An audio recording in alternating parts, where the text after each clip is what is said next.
Depois vieram até ao vale de Escol, e dali cortaram um ramo de vide, com um cacho de uvas, o qual trouxeram 2 homens numa vara, com também romãs e figos. Sim. Então a gente vê aí que foi era algo grande, né? Era algo bonito, né? Era para 2 homens ter que trazer numa vara, né? Colocar nas costas, né? Ou aquela verga, né? E penduraram ali esse cacho de uvas e as romãs. Então tiveram que trazer desse jeito, porque não tinha jeito nem de carregar na mão, tão frondoso que era. Então é nessa terra que eles iam entrar. E o Senhor prometeu essa bênção, fazia parte da bênção da terra, que era uma terra que ela produzia. Versículo. Bom, depois a gente chega lá. Mas então nós vemos que falava da abundância da terra que eles iam entrar. Só que junto com isso, nós lemos a semana passada o Salmo 80, né? Foi isso, né, Ramon? Você lembra? Ramon não, quem é o irmão que lê aí? Ixi, faço confusão de nome. É o Marden. Mas, desculpa, mano, eu faço uma confusão de nome. Tá certo. Eu não lembro exatamente não, viu, irmão? Tá, então, mas vamos lá no Salmo 80, depois a gente vai para Isaías também, por favor. Salmo 80, versículo 8.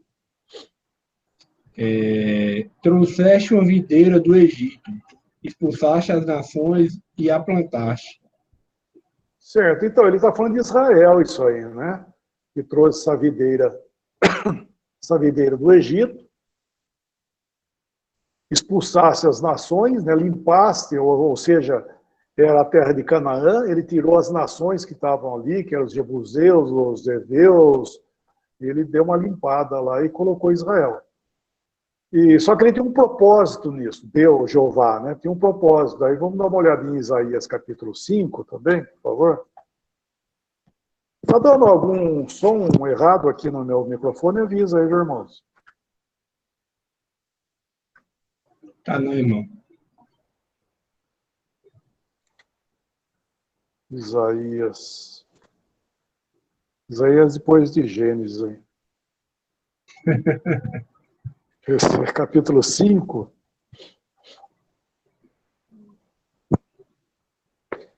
Podia ler, irmão, para a gente poder entender melhor, vamos ler o versículo.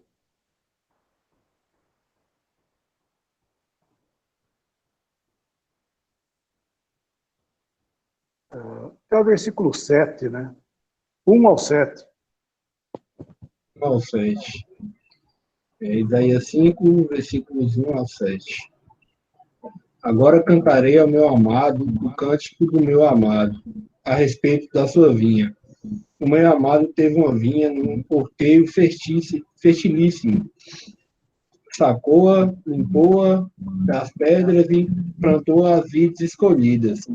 Edificou no meio dela uma torre e também abriu um lagar. Ele esperava que desse uvas boas, mas deu uvas bravas. Agora, pois, ó moradores de Jerusalém e homens de Judá, julgai, vos peço, entre mim e a minha vinha. Tem alguém com o microfone aberto aí, irmãos. Que mais se pôde fazer ainda a minha vinha?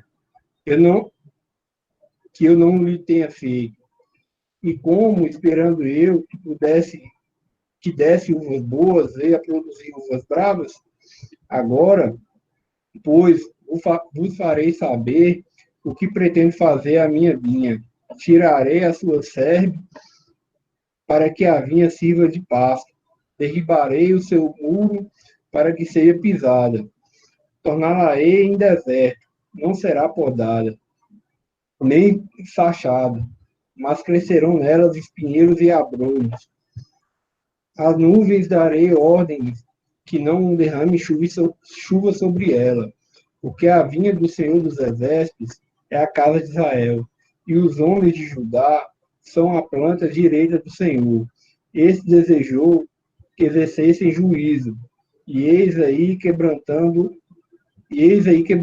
a lei, quebrantando a lei, perdão, irmãos. E eis aí quebrantando a lei, justiça, e eis aí clamou. Então, nós vemos aqui, ele está falando justamente de Israel, né? Bem claro isso, que essa videira, né, é uma figura do povo de Israel, e o Senhor fez isso aí, ele trouxe ela do Egito, preparou o terreno, um terreno bom para eles, né? O Senhor que preparou tudo aquilo, que foi a terra de Canaã, um terreno fértil, plantou e protegeu também, porque ele fala dessa sebe, né, versículo, ele fala sebe e muro, né? Versículo, é que ele fala que ele pôs uma sebe. Isso, versículo 5. Ele fala, tirarei a sua sebe. E depois ele fala, derribarei o seu muro. Então, essa sebe, na verdade, ela é um muro. Só que ele é um muro vegetal. Ele é um muro vegetal, né? Quando se faz aquela cerca viva que eles chamam, né? Então, o Senhor chama isso aí de muro, de cerca, de sebe. Então, o Senhor protegeu, tinha colocado uma sebe para eles também, fazendo uma separação deles com os demais povos. Então, Israel tinha esse privilégio muito grande de ser o povo do Senhor e pôs um muro de separação, que nós vemos, inclusive, o apóstolo Paulo falando isso em Efésios capítulo 2, que havia um muro de separação entre os gentios e Israel. E esse muro de separação, na verdade, veio a ser era uma inimizade que havia. É chamado de muro de inimizade. Então, mas nós vemos aqui algo positivo, né, que o Senhor fez positivamente para guardar eles, para protegê-los. Só que eles não guardaram, como ele fala, não guardaram a justiça, versículo versículo 7, né, da lei, eles não guardaram, quebrantaram, não guardaram a lei, a justiça e tudo mais que foi dado a eles, eles não reconheceram. Então, o que o Senhor fez? O Senhor derrubando esse muro, ele permitiu que ela ficasse exposta. Isso aí, para nós, nos fala do tempo que aconteceu agora, nessa dispensação da graça, quando teve a sua consumação, né? Esse ato foi consumado mesmo lá em Roma, né? No reinado de Tito, lá na destruição por Tito, que fez isso aí.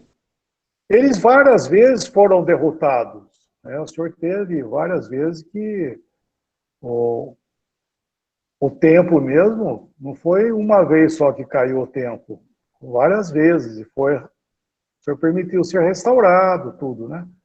Mas quando houve o cumprimento disso aí que nós estamos vendo, deixa eu dar uma arrumadinha no microfone. O cumprimento que nós estamos vendo foi justamente agora, né? Essa derrubada mesmo que o Senhor permitiu de uma forma definitiva, foi agora no início da nossa dispensação.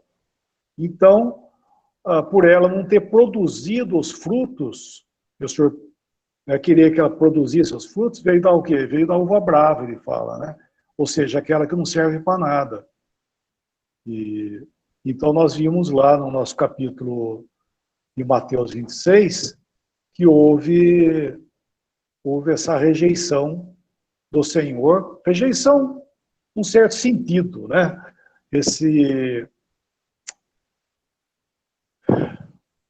esse relacionamento sendo cortado temporariamente. É o capítulo 26, irmãos, de Mateus, que nós lemos. Vamos retornar, Mateus 26, versículo 29, por favor.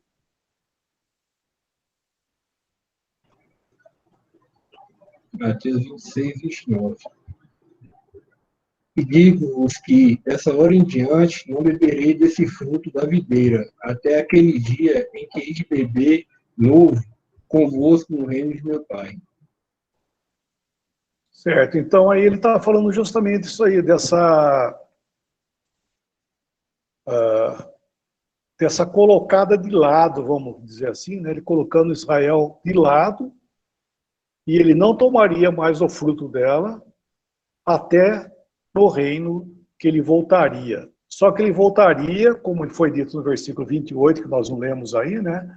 Mas o versículo 28 ele fala: este é o sangue da nova aliança. Ele está falando com Israel. Então, com base no sangue de Cristo, ele vai estabelecer a nova aliança que ele vai fazer com Israel.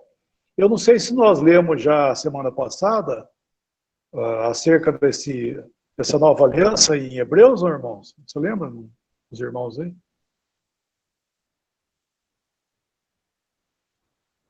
Eu acho que não, viu, irmão? Então vamos ler. Vamos ler lá em Hebreus capítulo 8, versículo 6 em diante. Hebreus 8, 6, até o fim. Isso, até o fim, por favor, irmão. Agora, com efeito, obteve Jesus ministério tanto mais excelente, quanto é também mediador de superior aliança instituída com base em superiores promessas. Porque se aquela primeira aliança tivesse sido sem defeito, de maneira alguma estaria sendo buscado lugar para uma segunda. E, de fato, repreendendo-os, diz: eis aí, vem dias, diz o Senhor, que firmarei nova aliança com a casa de Israel e com a casa de Judá, não segundo a aliança que fiz com seus pais, no dia em que os tomei pela mão para conduzir até fora da terra do Egito, pois eles não continuaram na minha aliança, e eu não atentei para eles, diz o Senhor. Porque essa é a aliança que firmarei com a casa de Israel, depois daqueles dias, diz o Senhor. Na sua mente imprimirei as minhas leis, também sobre o seu coração as escreverei, e eu serei o seu Deus, e eles serão o meu povo. E não ensinará jamais cada um a seu próximo, nem cada um a seu irmão, dizendo: conhece o Senhor, porque todos me conhecerão, desde o menor até o maior. Pois, para, para com as iniquidades, usarei de misericórdia, e dos seus pecados jamais me lembrarei. Quando ele diz nova, torna antiquada a primeira. Ora, aquilo que se torna antiquado e envelhecido está prestes a desaparecer. Então nós vemos aí que o versículo 8 até o versículo 12, o escritor de Hebreus, ele está buscando a profecia de Jeremias, capítulo 31. Ele foi lá buscar a profecia e trouxe e colocou aí, ó.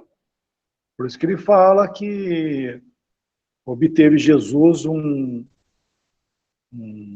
maior ministério, né? Por quê? Porque ele é o mediador dessa nova aliança. Porque foi baseada em superiores promessas. Porque pelo sangue, o sangue da nova aliança, que nós vimos lá em versículo 28, lá de Mateus 26, ele fala: este sangue é o sangue da nova aliança, derramado em favor de muitos. E só que ele fala: só que verdadeiramente eu vos digo que não beberei do fruto da vida até aquele dia que beba novo convosco no reino do meu Pai. Então, isso o que que é? É quando ele estabelecer a nova aliança, que vai ser o milênio. Então, nós vemos aqui que a nova aliança, na realidade, ela tem o seu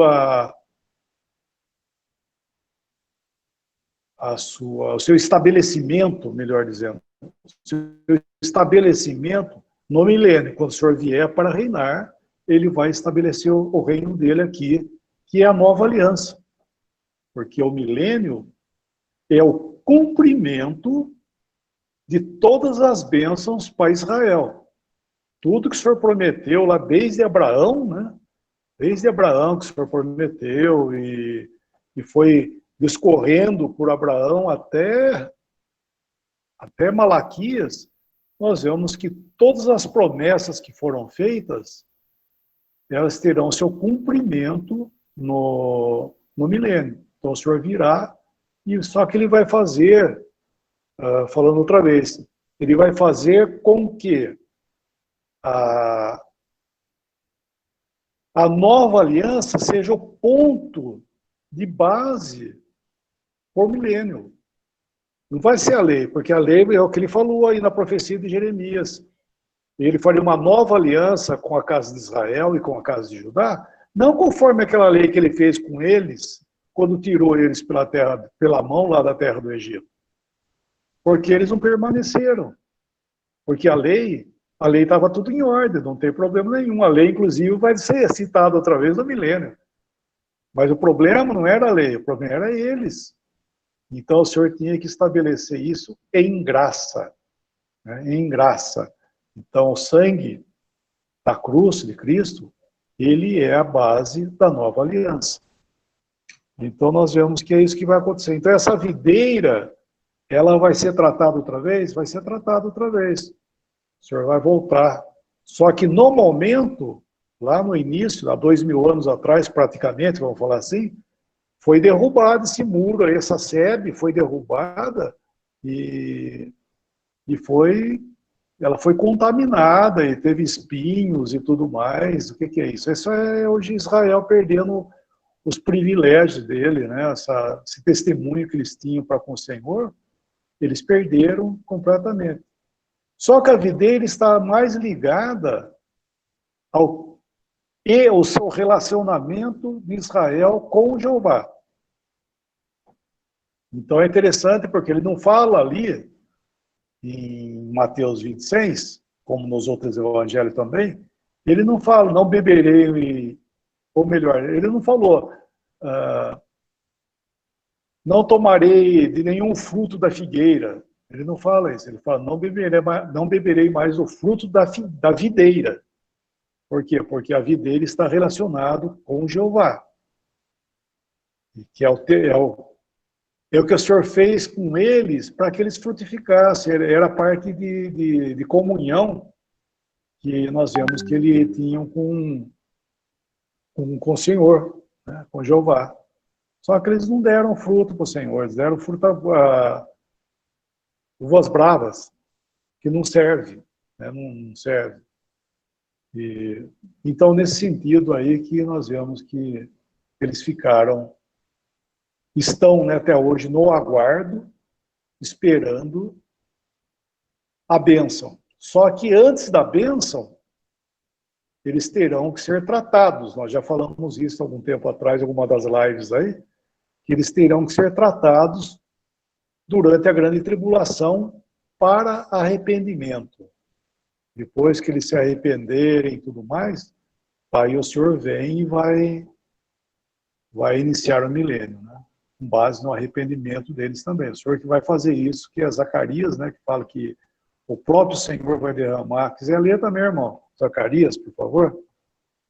Vamos ler. O Senhor que vai fazer isso. Uma obra, capítulo 12.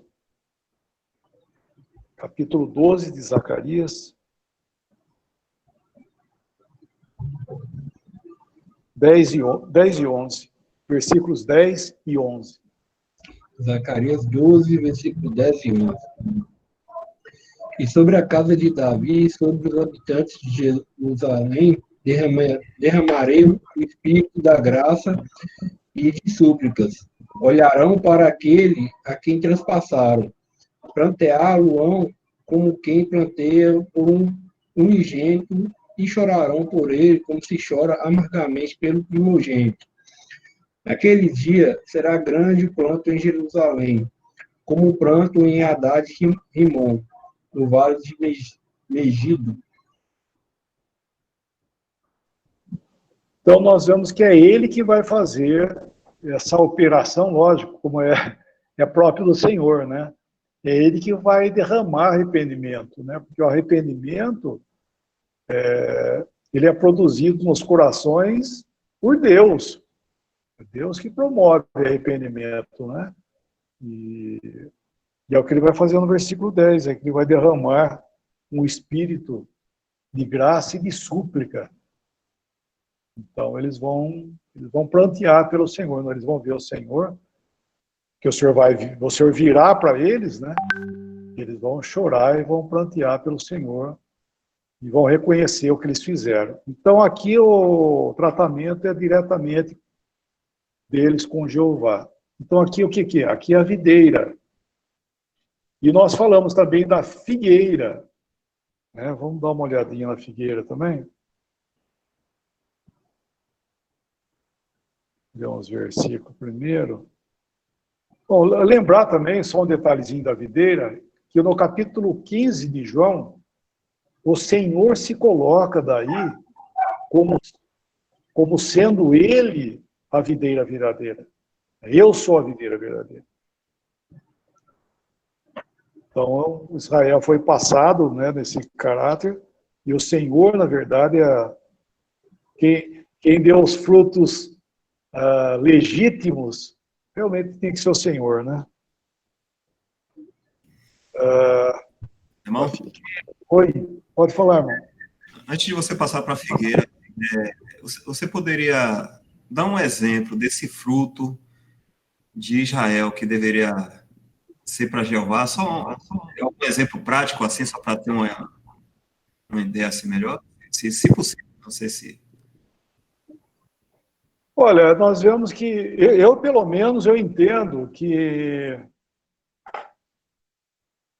quando, por exemplo, lá no templo de Salomão, quando Salomão fez o templo, ele fez tudo de acordo, né? Tudo que estava conforme o modelo que tinha sido passado, enfim, ele fez tudo certinho, tudo bonito, e Israel estavam as 12 tribos juntas ali. Então ele consagrou aquele templo ao Senhor e tudo, e a glória do Senhor encheu o templo e foi aquela maravilha, né? Então nós vemos que o Senhor estava como nação, o Senhor estava feliz com eles ali, porque por isso que o Senhor trouxe eles, né? O Senhor trouxe porque o Senhor queria morar no meio deles e ter comunhão com eles, ainda que dentro dos relacionamentos dele com Israel, né? Que não se compara ao cristão, né? Mas nós vemos que o Senhor trouxe para ele morar no meio deles. O Senhor queria morar no meio deles, viver no meio deles. E nesse dia aconteceu, lá na consagração do templo, né?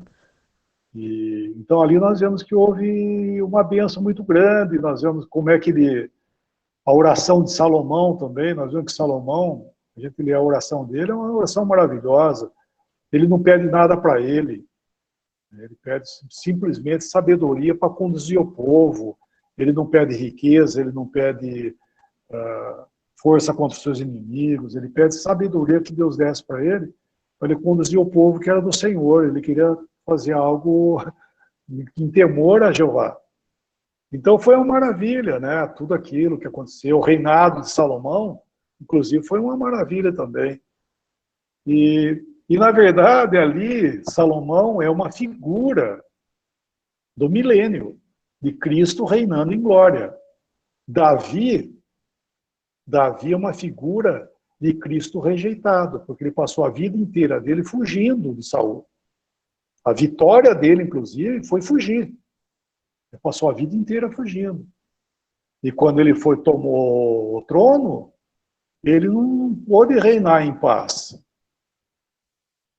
Mas o seu filho reinou em paz, em glória, foi uma coisa maravilhosa.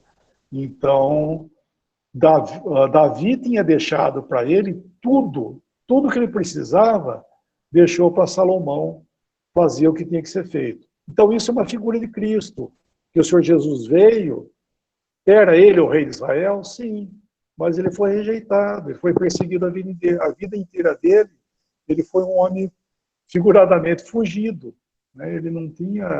Ele não estabeleceu nada, e ao ponto tal que ele foi completamente rejeitado.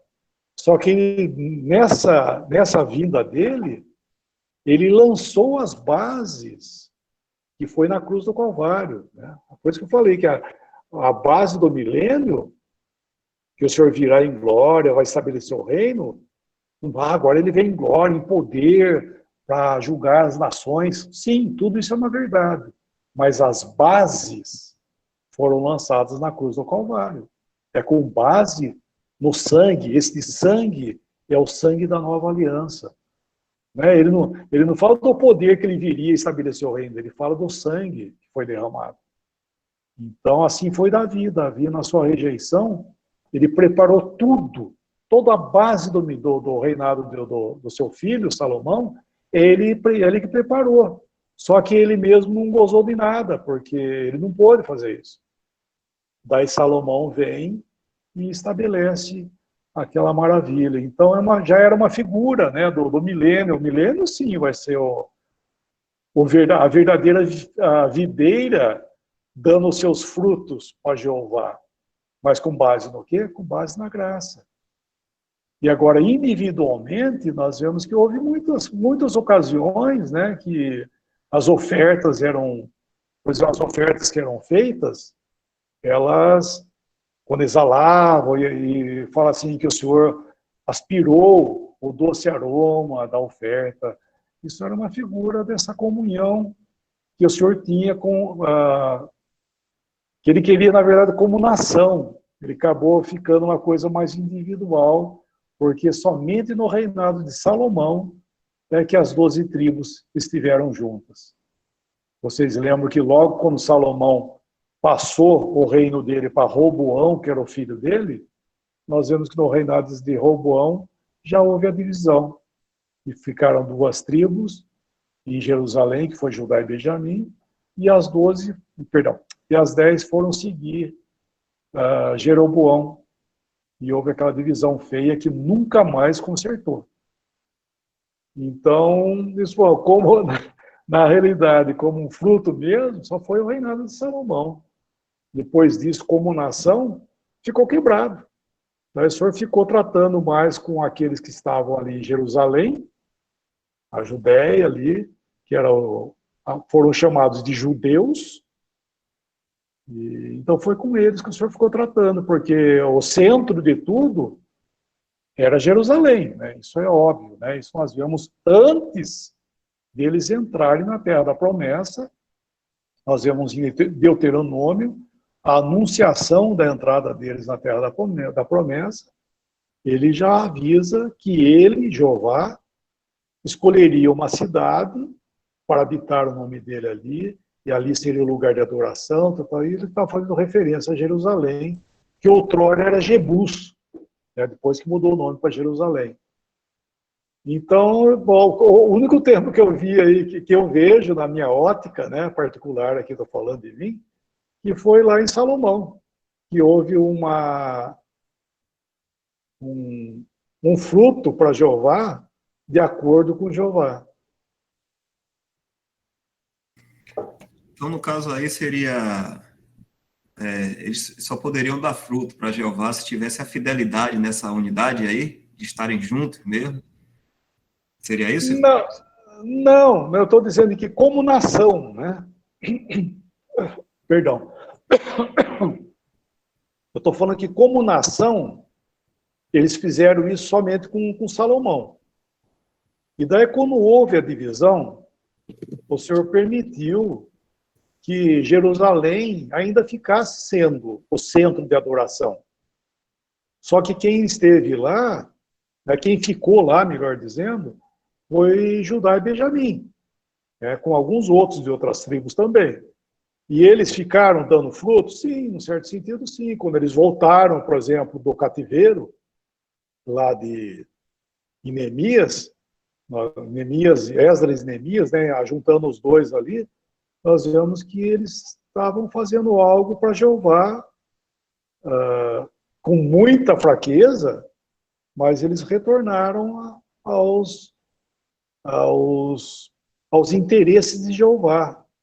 Por exemplo, Neemias estava lá triste, lembra lá em Neemias capítulo 2, né?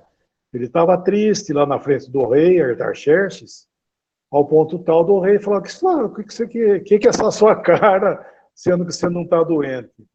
Daí ele fala: eu estou triste por causa da terra dos meus pais, que foi queimada a fogo, a cidade foi destruída. Então ele tinha um afeto, né? Ele tinha um coração com o Senhor, como tiveram os outros também, Daniel, né? E os outros. Só que quando Neemias voltou com os outros demais, então nós vemos que eles voltaram a fazer aquilo que o Senhor queria. Só que no meio de muita fraqueza. Entende? Não tinha mais a unidade. Eles expressavam a unidade. A gente sempre fala da mesa dos pães da preposição, né? Haviam 12 pães. Não importa que tivesse o estado que tivesse Israel. Os 12 pães tinham que ser colocados ali, né? Porque representava todo Israel. É assim também, eu vejo para nós, irmão, que... Desculpa, é que estou meio rouco. Cantei muito hoje. Então, nós vemos que, para nós, hoje, é uma figura... Quando o Senhor restaurou lá em 1800, nós vemos que foi um povo muito fraco, né? Assim, em termos de comparação. Lembra, figuradamente, vocês lembram que Esdras e Neemias, que quando eles voltaram para Jerusalém, os jovens, eles ficaram felizes por poder voltar e tudo mais, e os mais velhos, eles choravam. Aqueles que conheceram a glória da primeira casa, eles choravam, porque não tinha comparação. Era uma felicidade, né? Por um lado, era uma felicidade muito grande, mas era uma fraqueza muito grande também, sabe? Não comparava a glória da primeira casa. E assim, quando o Senhor permitiu a restauração do testemunho, nós vemos que foi uma alegria? Sim, foi uma alegria muito grande, né? Os irmãos voltarem a partir o pão, a sã doutrina, as bases doutrinais, voltou tudo como era no início lá. Só que, como ele fala aí em Filadélfia, né, para a igreja, ele fala: tens pouca força. A força é a mesma, só que é pouca. Então, nós vemos que existe, né, muita fraqueza no nosso tempo, mas o senhor está feliz? Sim, o senhor está feliz com esses 2 ou 3 que se reúnem, né? Foram despertados pelo Senhor, estão reunidos, estão dando, vamos dizer assim, estão dando os frutos? Sim, com certeza, o senhor tá no meio deles, né? Desses 2 ou 3, e colhendo, né, colhendo o fruto, ainda que sejam pequenos. Quer ver? Tem um versículo lá em... Como é que está? Não, é Cantares. Cantares, quer ver? Cantares também é depois de Gênesis aí.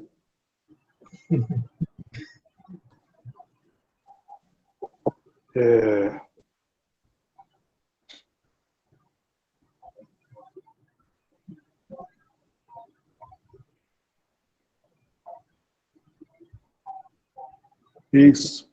Cantares capítulo 5. Acho que faz tempo. Faz tempo que eu não li esse versículo aqui, viu, rapaz? Vai. Versículo 1. Cantares, capítulo 5, versículo 1. Já entrei no meu jardim, minha irmã, noiva minha, colhi a minha mirra com a especiaria, comi o meu favo com mel, bebi o meu vinho com leite, comi e bebi, amigos, bebei fartamente, ó amados. Uhum. Então ele fala aí de alguns ingredientes. Ele fala do favo com mel, que é a doçura, né? Ele fala do vinho com leite. Mas como é que vai tomar vinho com leite? O que quer dizer isso? Ele está... O vinho nos fala de maturidade, né? E o leite fala para criança, de infantilidade, ou infância, né? Uma maturidade e outra infância. Mas só que ele fala que ele está tomando junto, ele está feliz nesse jardim de tomar do vinho com o leite. Então, eu vejo isso por causa nós, nas assembleias, não fazendo distinção, por favor, o que eu vou dizer, irmão, por favor, não estou fazendo distinção de irmãos, não. Mas eu sei que muitos têm uma compreensão das coisas do Senhor muito mais elevada do que outros, nós não podemos negar isso aí, né, que são o caráter do vinho. E agora existem aqueles menores, e existem, inclusive, irmãos, crianças, tá? Crianças na Assembleia, que eu acho que é uma coisa interessante, irmãos, gente, vou tocar nesse assunto aí. Na Assembleia, nossos filhos, eles devem participar das reuniões. Pelo menos aqui, graças ao Senhor, nós aprendemos há muitos anos isso aí, que nossos filhos, eles participam das reuniões. Não estou dizendo que eles vão ter que ficar sentados lá abrindo a Bíblia, o irmão falar, vamos ler Jeremias 3. Ele, não é isso que eu estou falando. Porque eles são crianças, e para eles é leite, né? Mas eles devem estar participando, porque o Senhor está colhendo deles também um louvor.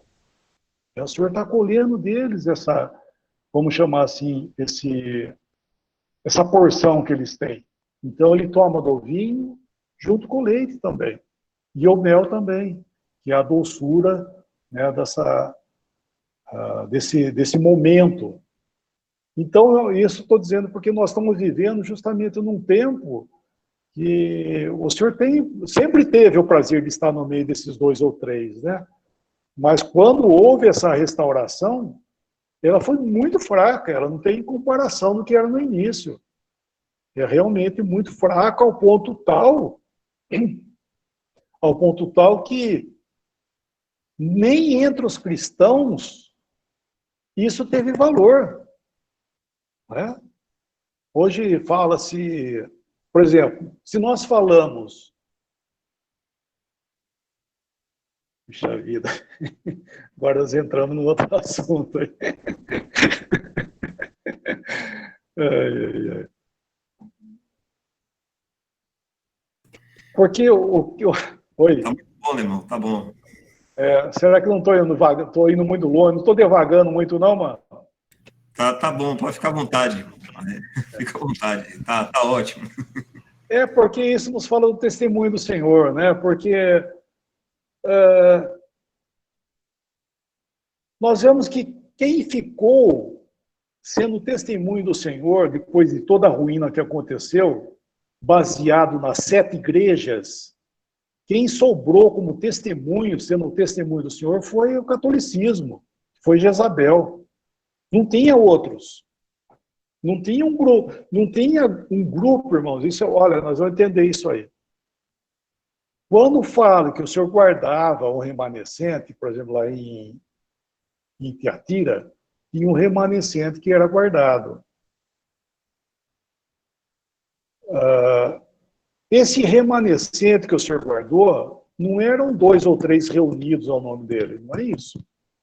Era no meio do catolicismo, existiam aqueles que eram salvos, que eles tinham entendimento da salvação, só que por temor eles não se manifestavam, porque qualquer manifestação já era direto pagar com a vida. Então eles tinham essa reserva.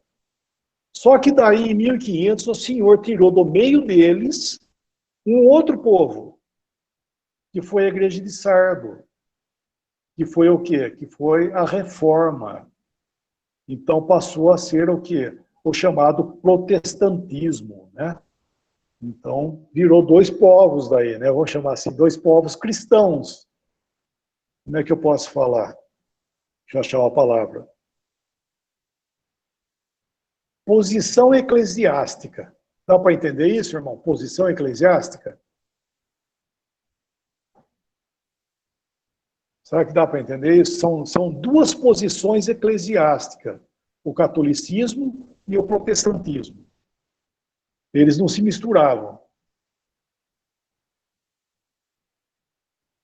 E depois, em 1800, o Senhor fez algo novo, que foi o quê? Tirar do meio desse povo um remanescente, né? Um povo também, né? Eu vou chamar eles de, não estou chamando direto de remanescente, mas tirando alguns do meio deles, para que eles fossem reunir ao nome do Senhor, tal como era desde o início. Aí o Senhor deu toda a revelação que eles tinham lá no tempo dos apóstolos, veio outra vez, retomada aqui outra vez.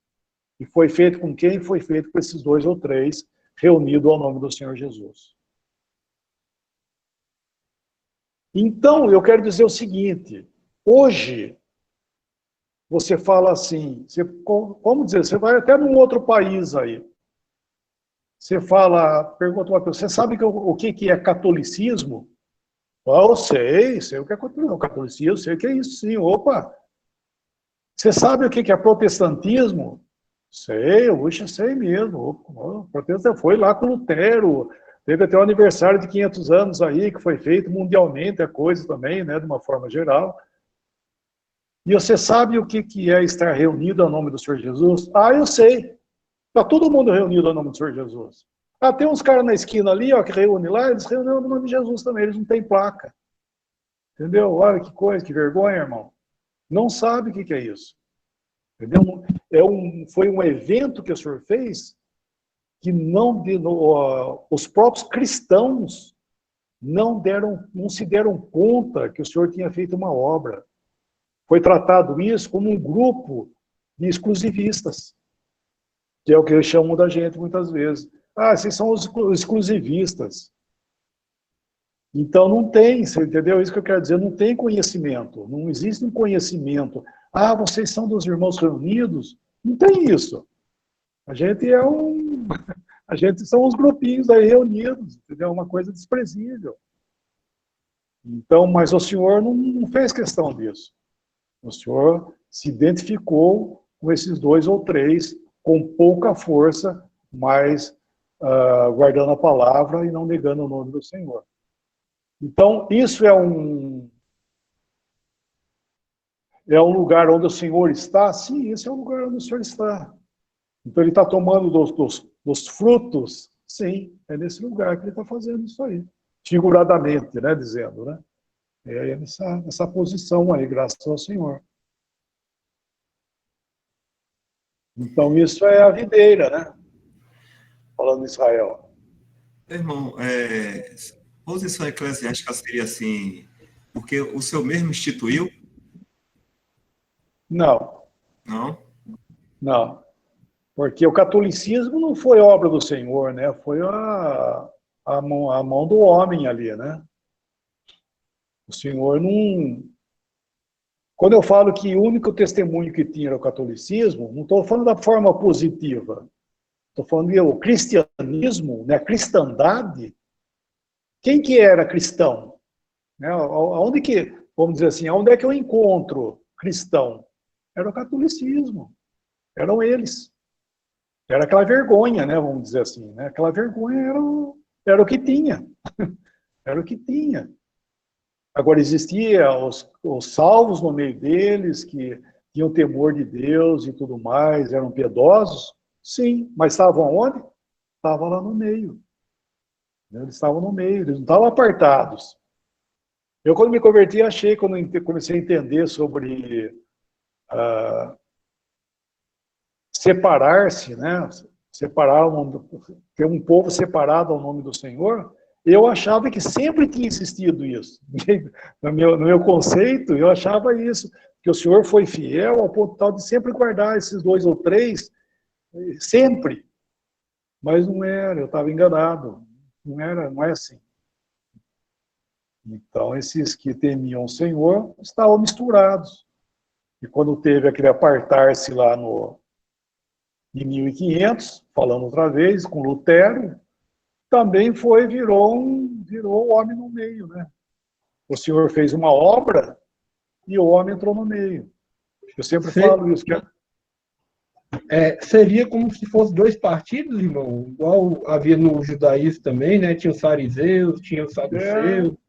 Exatamente, porque o Senhor fez uma obra, né, com Lutero. Isso não resta dúvida. Foi para restaurar salvação pela fé e tudo mais, né? A reforma foi uma obra divina? Sim, foi. Agora, o protestantismo é o homem que entrou no meio. Entendeu? O senhor fez uma coisa boa, só que o homem estava muito forte no meio. Então, não saiu do... Vamos dizer, trocou 6 por meia dúzia. Por isso que lá em Sardo, por exemplo, se você ler a carta de Sardo, ele fala, eis que tens nome de que vive, mas está morto.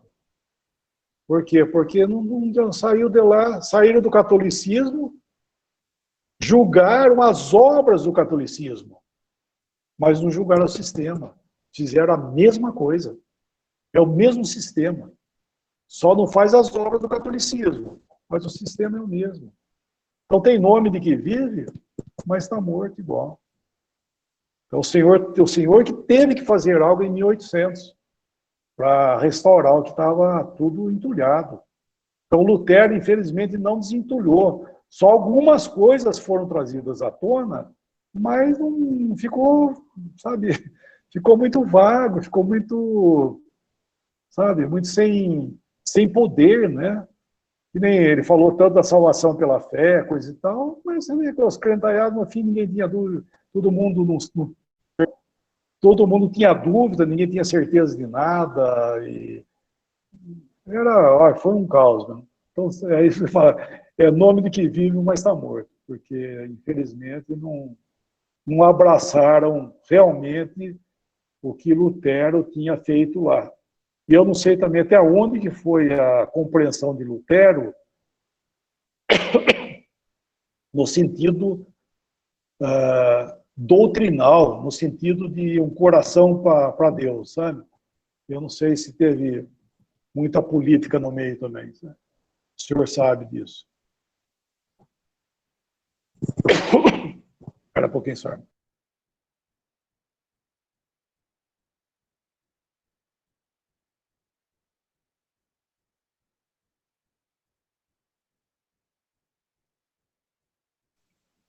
Irmão, uma pergunta aqui, de forma didática. Será que também esse remanescente aí, esses 2 ou 3 que reúnem o nome do Senhor, seria uma reforma também? Será que tem jeito para esse sistema que a gente está aí hoje? Se ainda tem jeito? Isso é uma reforma também? Puxa vida, irmão. De jeito nenhum. Não, porque nós vemos que depois de Filadélfia vem Laodiceia, né? Que é o último estado da igreja. Não tem uma 8ª igreja, tem a 7ª. Não tem a 8ª, tem só a 7ª, que é Laodiceia. E você lê o estado de Laodiceia, daí é para chorar mesmo, né? Para botar a boca no pó e chorar, porque o Senhor está fora, completamente fora, que é o tempo que nós vivemos hoje. Só que Laodiceia não nega, pera, para começar as palavras certas. Apesar de existir a última igreja, que é a Laodiceia, ela não invalidou as 3 primeiras posições eclesiásticas. O catolicismo continua e vai até a vinda do Senhor, porque em Tiatira fala isso, né, que eles vão até a vinda do Senhor. Em Sardo, que é a reforma, o protestantismo, vai também até a vinda do Senhor. Os irmãos reunidos, Filadélfia, vai até a vinda do Senhor, vai também. E Laodiceia é o estado geral, né, que nós mesmos, estando reunidos ao nome do Senhor, nós devemos tomar cuidado, porque a Laodiceia se tornou um espírito de orgulho, um espírito de soberba. Inclusive, Laodiceia é a pretensão de ser Filadélfia. Então, nós devemos tomar muito cuidado com isso, porque nós podemos estar eclesiasticamente na posição de Filadélfia, mas no estado moral de Laodiceia. Então, nós temos que tomar muito cuidado, né? Porque está reunido no nome do Senhor, e vai falar, não, eu estou reunido no nome do Senhor, eu sou Filadélfia. Só de falar isso, você já virou Laodiceia, já, porque não é desse jeito que funciona a coisa, vamos dizer, né? Como diz o Mário, né? Não é desse jeito que funciona a coisa. Porque é o espírito, né? É o estado de alma das pessoas que o senhor está levando em conta, né?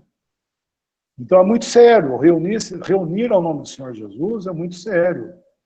E segundo a sua pergunta aí, né, respondendo a pergunta, não tem outra igreja. Né? Chega em Laodiceia, não tem a oitava, então nós não encontramos uma outra, como assim, uma restauração, não tem mais. Ali é o final, que é o nosso tempo, né? Chegamos no fim já, nós estamos bem no fim mesmo, já não tem mais nada o que fazer. Porque olha que interessante, irmão. Interessante essa pergunta que você fez. Os cristãos, por ignorância, né, não estou falando de uma forma ofensiva, não, estou falando por ignorância e por desconhecimento. Todo mundo aí fica perguntando sobre sinais, prodígios, maravilhas, sinais. Quais são os sinais para a vinda do Senhor? Quais são os sinais? Só que não tem sinal nenhum, né, conforme pensam, né, conforme querem. Não tem nenhum sinal profético. Agora, o sinal que existe para nós, cristãos, que ia ser mostrado para nós, isso o povo não vê, que é Laodiceia. Nós já estamos nesse estado miserável, né, desculpa da expressão, mas é um estado miserável no meio da cristandade, e não vê. E não vê, né? Nós vemos que existe toda essa pompa doutrinal, né? Pompa doutrinal que eu digo assim, eclesiástica, né? Todas essas pompas, aquela coisa, todo esse movimento, muitos movimentos bíblicos, muito trabalho, né? Muito trabalho, muito fazer, e não vê que está um caos. Não consegue ver, e estão preocupados em ver sinais, e o sinal que deveria ver, não vê. Né? Então, nós devemos entender isso, que o estado que está essa cristandade é o sinal que nós deveríamos entender, que é o final, bem o final do tempo, não tem mais nada que acontecer. Né?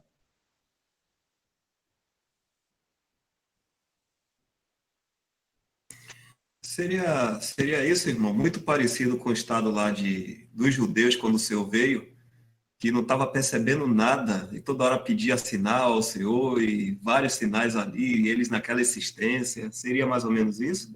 É exatamente isso. É exatamente isso aí que você está falando. Quando o Senhor veio, é uma figura do nosso tempo aqui. O Senhor estava presente, né, entre eles, e eles não acreditaram no Senhor, botaram o Senhor para fora lá, né? Fora com isso, botaram literalmente, ele padeceu fora da porta. O que é isso que ele fala lá em Hebreus? O que é padecer fora da porta? Ele foi tirado fora de Jerusalém para matar ele lá fora de Jerusalém. Então ele saiu daquele sistema para morrer lá fora do sistema. E por isso fala, saiamos a ele fora do arraial, levando o seu vitupério, a sua vergonha. Porque ele saiu, ele foi padecer fora desse sistema. Só que quem fez isso? Aqueles que deveriam ver e não viram. Eles eram responsáveis pelo Senhor. Olha que interessante, eles eram responsáveis pelo Senhor. E eles negaram, rejeitaram o Senhor. E é uma figura justamente de hoje. O Senhor está fora. Quem que botou ele para fora? O mundo? O mundo não, porque o mundo é mundo desde Caim. O mundo nunca mudou, o mundo é mundo. O que nós estamos falando, nós estamos falando, eu quero dizer, biblicamente, lá em Laodiceia, nós vemos que o Senhor está fora. Eis que estou à porta e bato. Aonde? Bato porta aonde? Do mundo? Não. Bate porta da onde? Do coração do pecador para ele se converter? Não é. Embora é usado para pregação, mas não é. É do testemunho. Ele está fora daí. Ele está fora dessa confusão toda. Mas eu quero dizer bem claro, isso não invalida esses 2 ou 3 que estão reunidos. Porque nós estamos dentro desse sistema, mas, graças ao Senhor, é o lugar onde que Ele tem levado. Daí nós não podemos nunca ler Apocalipse sobre as 7 igrejas e esquecer 2 Timóteo capítulo 2, por exemplo. Porque é uma doutrina de Paulo que João está contando ali em Apocalipse. Que é a grande casa, né, que foi essa corrupção total, a grande casa, essa mistura de vasos, e os vasos que são úteis, contaminados. Então ele chama o quê? Ele chama a purificação dos vasos. Vai falar que aquele que assim mesmo se purificar, daí ele leva onde? Ele leva ao versículo 22, que fala estar com aqueles que o coração puro invoca o nome do Senhor. Então, dentro desse sistema, o Senhor foi fiel a Ele mesmo, de guardar um povo até a vinda dele. Então, é bem-aventurado quem vê isso aí, sabe? É um privilégio, porque, poxa, irmão, olha, estar reunido no nome do Senhor é algo muito mais excelente, muito mais solene do que simplesmente virar as costas para a religião e começar a reunir o nome de Jesus, sabe um negócio assim? Muitos fazem uma forma meio mecânica, eu vejo que o pastor falou errado, está errado, porque o dízimo não é, e vira as costas para aquilo, e vai reunir com os irmãos, né? Não estou desmerecendo isso, mas às vezes falta a profundidade desse conhecimento, sabe? O que é esse sistema que está aí e o que é estar reunidos ao nome do Senhor Jesus. Sabe? É algo muito mais além do que uma parte técnica. Sabe a parte técnica de fazer as coisas? É algo... Porque aquilo... Por isso eu falo que não pode desconectar Timóteo de Apocalipse, por causa que quando Timóteo ele fala a si mesmo, né, aquele que a si mesmo se purificar, o que é isso? Esse apartar-se é uma separação em arrependimento. Arrependimento de si. Ele fala a si mesmo se purificar. Não é somente julgar os outros. Porque olha que interessante, irmão. Quando os irmãos têm saído do sistema, nós vamos entender, essas pessoas, isso é individual. Por isso que fala lá, aquele que a si mesmo se purificar. É algo só dele. Ninguém vai fazer isso para ele, e nem ele vai fazer isso pelos outros. Ele fala, aquele que a si mesmo se purificar. O que é isso? É você entender a contaminação e você, diante do Senhor, se purificar, é você sair, você se apartar, e esse apartar-se é apartar-se em arrependimento. Não é mostrando o dedo lá e tacando pedra, eles fazem isso, eles fazem aquilo, e começa a tacar pedra, eu vou sair de lá porque eles fazem isso, eles fazem aquilo.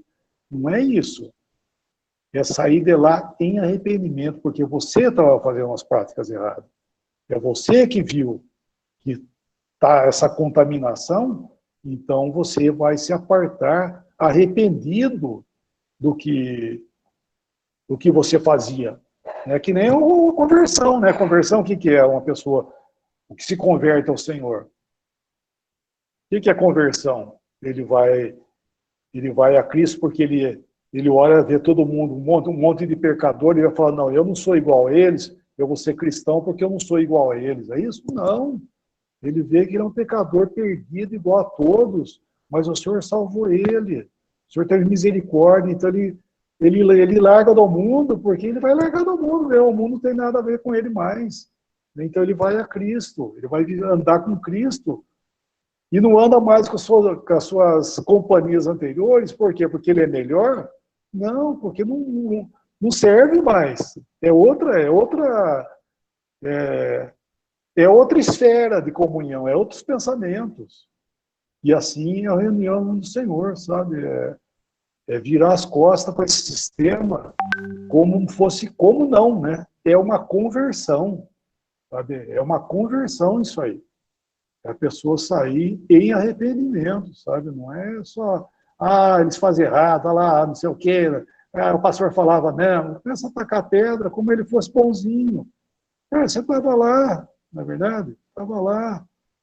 E por isso que, né, às vezes a gente vai falar essas coisas assim, falar do sistema, a gente às vezes cita, né, cita o mal, né, que existe no sistema, coisa e tal, porque é uma realidade. Mas eu sempre procuro deixar muito claro que eu nunca estou falando isso de pessoas. Não estou falando das pessoas, estou falando do sistema. Porque nós não somos melhores que essas pessoas. Né?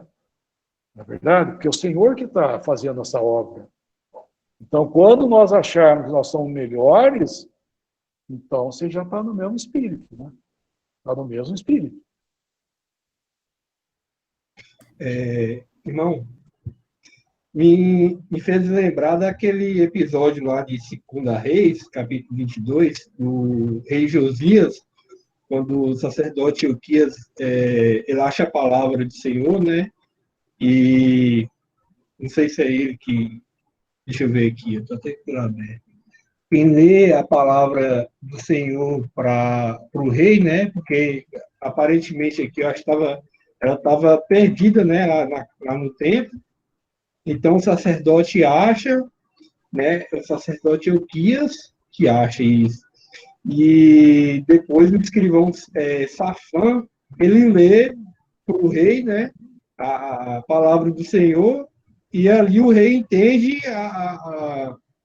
o estado de Israel que eles estavam, né? E qual que é a, a resposta do rei, né? Ele rasga as suas vestes, né? E ele reconhece quão perdidos eles estavam, né? Quão grande foi o pecado deles ali, né? E, tipo assim, a palavra, né?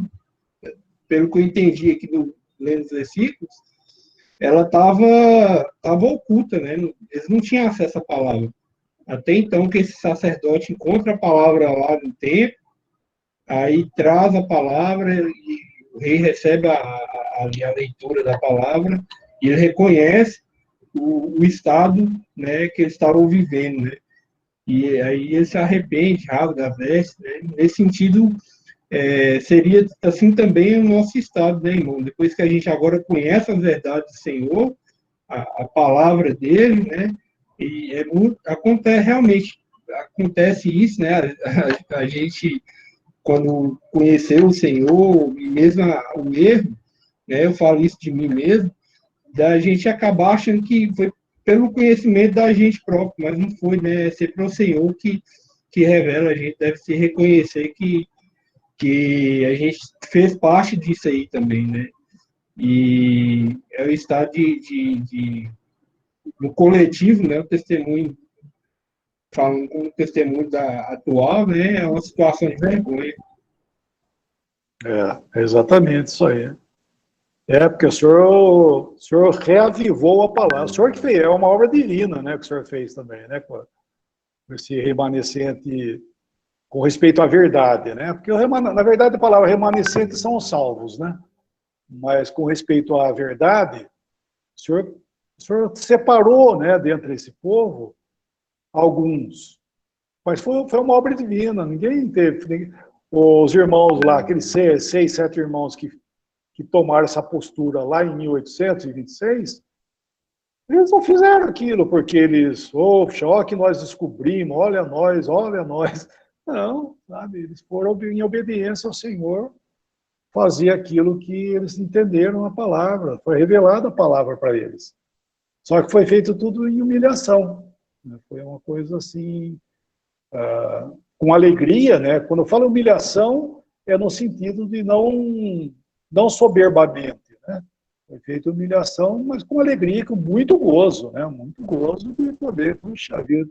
Imagina aqueles irmãos, o Senhor revelando para eles essas coisas, puxa vida, revelando no sentido de que estava ali a palavra, que nem você leu agora lá em Ilquias, né? Leu a palavra estava lá já, só que estava escondida, né?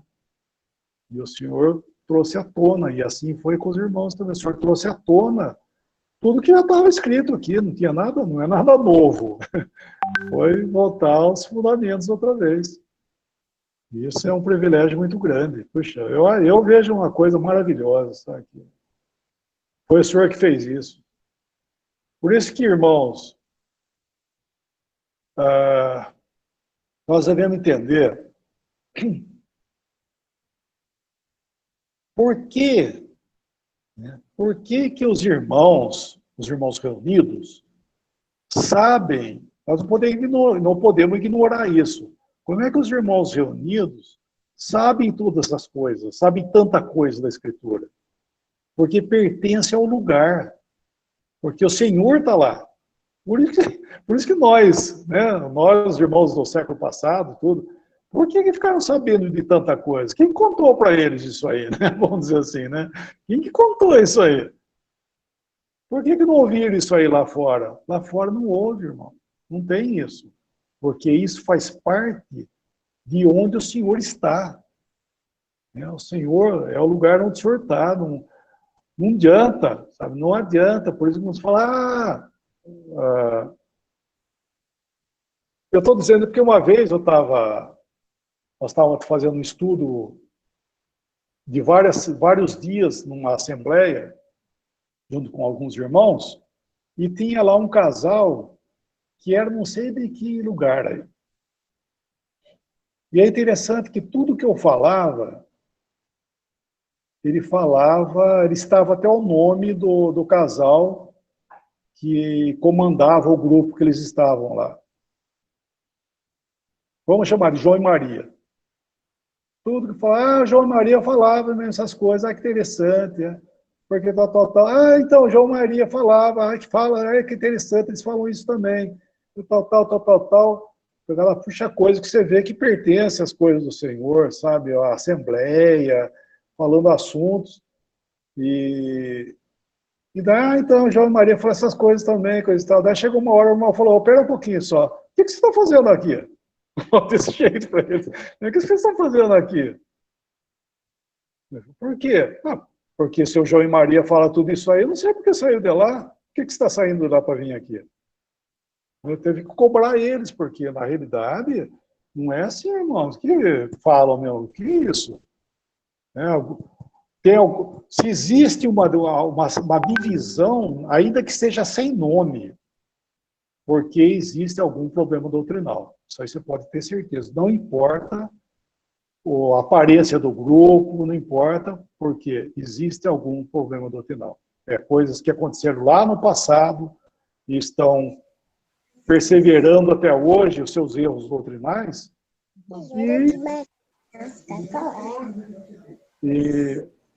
Então permanece isso até hoje, né? Mas isso queria chamar a atenção, que estar reunidos no nome do Senhor é algo muito precioso, essa verdade da unidade do corpo de Cristo, a submissão nossa às coisas do Senhor, né? O Senhor sendo realmente o Senhor na Assembleia, Espírito Santo no lugar dele, enfim, tudo isso que a gente tem aprendido, irmão, não tem outro lugar. Não adianta, pode falar o que quiser, que a gente, olha, Na vida, eu já conheci centos grupos que dizem reunidos ao nome do Senhor, né? Mas não estão. Você vai lá, você vê que isso é falha doutrinal, sempre tem um problema, sempre tem alguma coisa. Por quê? Porque não é à toa que estão por lá, porque se eles estivessem realmente submissos ao Senhor, feito uma separação de onde eles saíram lá para o Senhor, certeza que o Senhor levava para 2 Timóteo capítulo 2, versículo 22. Lógico, o Senhor, só tem um lugar que o Senhor vai levar, não tem dois lugares. O Espírito Santo não vai guiar vocês no apartar-se, vai guiar vocês para um grupo X e outros aí para um grupo X, ou grupo Y, né? Vai ser para um lugar só, porque o Senhor está num lugar só, não tem dois lugares. Então, entender isso é uma preciosidade muito grande. Isso aí é algo muito, muito divino, muito sublime, sabe, essa verdade. Irmão, o assunto tá bom, viu, irmão? Não querendo tirar você lá que você ia começar o assunto da figueira. Só pegando esse gancho aí, o irmão Tiago, ele fez uma pergunta aqui sobre Laodiceia. O que significa realmente o que Laodiceia está dizendo? Que se diz ser rica, que não sente falta de nada. O que seria mais ou menos isso aí? Mais ou menos não, o que seria isso aí?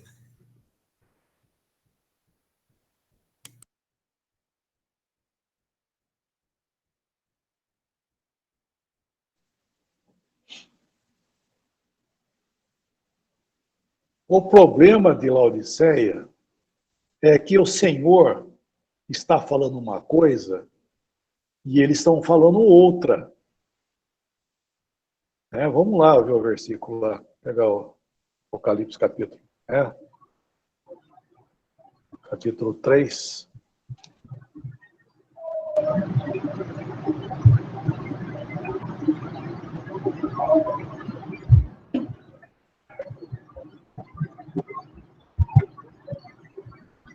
Versículo, tem alguém com o microfone aberto aí.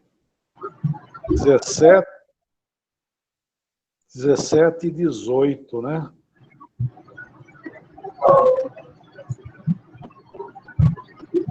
Pode ler, irmão? Apocalipse 3, 17 e 18.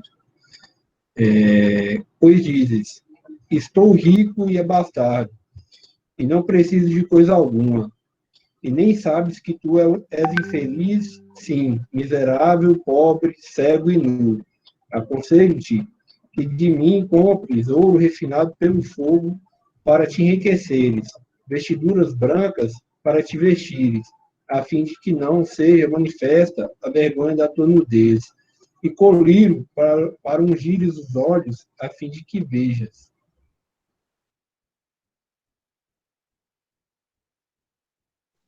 Então, nós vemos que é um contraste de informação, vamos chamar assim, mas por causa da incredulidade, da indiferença, porque eles estão dizendo, dizem, o versículo 17, que você leu, estou rico e abastado, e não preciso de coisa alguma. E daí que o Senhor fala, e nem sabes que tu és infeliz, sim, miserável, pobre, cego e nu. Aconselho-te que de mim compres ouro refinado pelo fogo, para te enriqueceres, vestiduras brancas para vestires, a fim que não seja manifesta a vergonha da tua nudez, e colírio para ungir os teus olhos, a fim de que vejas. Então nós vemos que tudo isso, quem tem é o Senhor. Eles tinham que comprar do Senhor. Eles tinham que ir ao Senhor para comprar. O ouro nos fala da justiça divina, o ouro nos fala de justiça divina. As vestes brancas são os atos de justiça dos santos, mas proveniente do Senhor. E o colírio é para enxergar, para ver esse tempo que está acontecendo aqui. Então, o Senhor está falando uma coisa e eles estão falando completamente ao contrário. Então, o Senhor fora, não é porque o Senhor foi para fora, É porque botaram o senhor para fora, não, porque o senhor está falando algo que eles não querem ouvir. É que o irmão deu o exemplo, o Dal deu o exemplo do Senhor no tempo dele aqui, quando ele esteve aqui. Né? Eles não queriam ouvir. Quem tinha que ouvir, não quiseram ouvir. Só que o tristeza, irmão, o triste de tudo que eu vejo que está cumprindo nesse tempo aí, é como aconteceu lá. Por exemplo, na cruz, a trajetória da cruz, as coisas que eles estavam falando, né, as palavras, tudo que eles estavam falando, que eles estavam fazendo, estava tudo escrito nos Salmos, nos profetas, estava tudo escrito. E ninguém se dava conta. Eles mesmos falando a Escritura, cumprindo as profecias, sendo cumpridas com suas próprias palavras, e eles não se davam conta. Isso é muito triste, e é isso aqui que está acontecendo no nosso tempo. Né? Esse caos da cristandade está acontecendo, as pessoas estão fazendo com as suas próprias mãos as coisas e não conseguem ver. Não conseguem ver. Quando a gente fala de unidade, de submissão, reunir o nome do Senhor Jesus, a pessoa não entende o que é isso. Acha que isso é bonito. Muitos acham bonito, né? É bonito. Mas eu não gosto porque vocês são exclusivistas, vocês falam mal dos outros, vocês acham que vocês são melhores. Enfim, começa a falar um monte de coisa. Por quê? Porque não entende. Ele acha que eles estão bem. Né? Não, nós estamos bem assim. É assim que... Como que o senhor não está aqui aprovando isso? Olha quanto nós somos. Vocês são meia dúzia. Olha a multidão que nós somos. E começa a medir um monte de coisas, fazer um monte de medidas para se justificar, na verdade, né? Só para se justificar, mas... Irmão, isso que eu falo, não entende, né? As 7 cartas de Apocalipse, a pessoa não entende. Fala para um cristão. Né? Pergunta para um cristão, nossos irmãos, né? Queridos irmãos, pergunta, o que você diz das 7 cartas de Apocalipse? Ah, são as 7 igrejas, né? São 7 igrejas, cada igreja tem um problema, cada um fala uns absurdos pior do que o outro, né? Como fossem igrejas, né? Separadas, assim, com a ideia de igreja.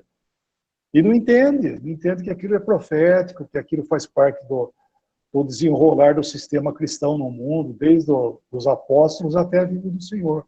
Não entende. Não entende. Então,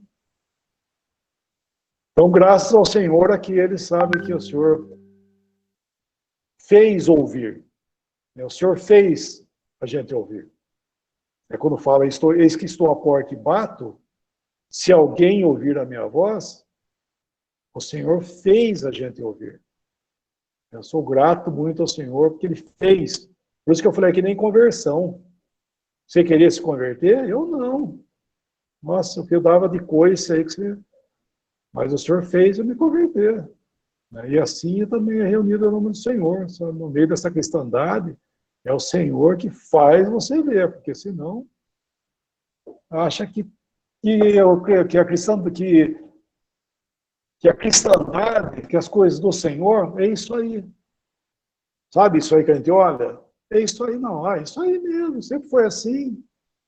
O católico fala que eles foram os primeiros cristãos que existem. Eles acham que foram os primeiros. Não é verdade? Então, é falta de conhecimento. Então, esse caos aí. Por isso, nós nos alegramos pelo Senhor, né, e, por outro lado, a gente lamenta o estado que nós estamos.